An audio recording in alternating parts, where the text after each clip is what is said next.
E ke sharë ndonjëherë nënën tënë të di? Jo? Normal që jo. Po Shqipërinë pse e shanë vendlindjen tënde? A, kuptoj. Je lodhur këtu, do ikish, ose ke ikur, ke marrë një në shtetësi tjetër edhe nuk do t'ja dish ma për te, nuk je shqiptar. Okej. Mund të shash. Mund t'i numrosh edhe hallet. Vendi varfër, rrogët e ulta, nuk ka spitale, nuk ka këtë, nuk ka atë. Politika kështu, politika ashtu.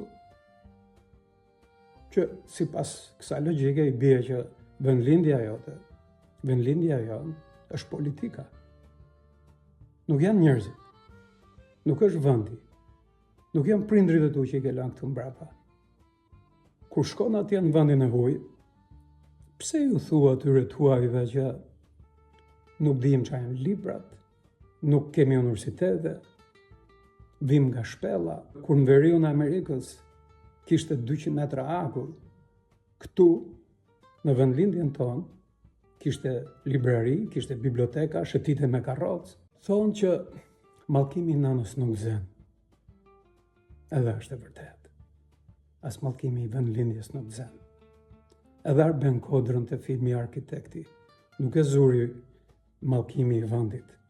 E zuri ignoranca, e zuri vetvetja, e zuri mungesa e informacionit për vendin ku po shkonte. Edhe kur ndonjëri nga ne të përfundoi rrugëve të qyteteve të mëdha me gradacella, edhe të kërkohet ndihmë për ta ndihmuar. Jemi po ne që ofrojmë ndihmën tonë pa kufishme.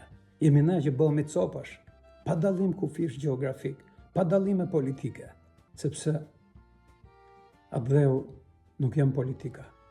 Atë dheu nuk janë pakënaqësitë edhe problemet e përditshme. Atë dheu është aty ku kemi prindrit tanë. Atë dheu është aty ku kemi historinë tonë. Atë dheu është aty ku kemi kujtimet tona. Qose një ditë Zoti mos e dhënë, po ti përfundon si Arben Kodra, ktheu në Shqipëri, ktheu në vendlindje, sepse edhe pse ke një pasaport huaj, edhe pse je veshur edhe dukesh si turist, vendlindja do të përqafoj sikur ty të ka birin e vetëm në këtë botë.